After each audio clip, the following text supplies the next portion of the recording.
Dr. Jason Fung, a nephrologist from Canada. Welcome. Oh, thanks very much. Yeah, so I treat people on dialysis. That's a lot of what I do.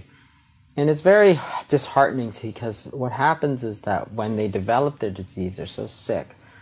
But the diabetes itself is actually quite reversible. If you go to the diabetes associations, whether it's the American Diabetes Association or the Diabetes Australia, they all put out there that this is a chronic disease.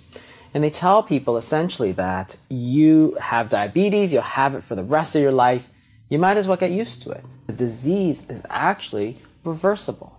But you have to know how to reverse it. If you don't know how to reverse it, then you're just going to get worse. And the thing is that the drugs don't actually do anything for the disease.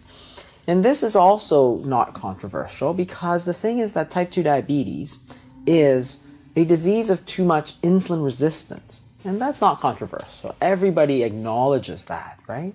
So if you have very high insulin resistance, it's going to cause high blood sugar, right? But that's the symptom of the disease. The disease is actually too much insulin resistance. So the treatments that we give are all targeted at blood sugar, right? That doesn't make any sense because it's almost like, to give an analogy, if you have an infection, if you have a leg infection, well, you need to treat that infection. So what was causing it was bacteria. You give antibiotics. But that infection can give you a fever. But that fever is not the disease.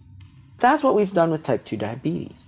We're treating the blood sugar, but it's not a disease of the blood sugar. It's a disease of too much insulin resistance. So what happens is that because we're not treating the disease tends to progress. Then the answer is to get that sugar out, get it down. So the first thing you need to do is cut out all the sugar, cut out a lot of these refined carbohydrates, which are just sugar. So the breads and the pastas, right? So they're all chains of sugar. That's all carbohydrates are, chains of sugar. As you eat them, they get broken down into sugar. So if you have too much sugar, if diabetes is essentially too much sugar, you got to stop taking sugar. Otherwise, you're going to make it worse. So that's probably the first thing. You can do more exercise, try and burn it off. And the other thing that you can do is try to do something more extreme, such as fasting, for instance. So fasting is actually the most efficient and the most effective way to lower insulin. There's really no drug that does it. There are actually two, but they're not very effective to lower insulin. But if you understand that the disease is too much sugar, too much insulin, then you got to say, well, if it's too much sugar, too much insulin, let's get rid of the sugar, let's get the insulin down. How am I going to do that, right?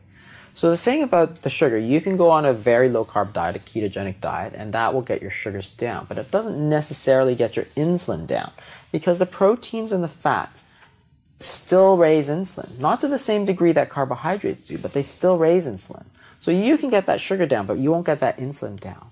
So you can actually put people on various periods of fasting because you're not taking anything.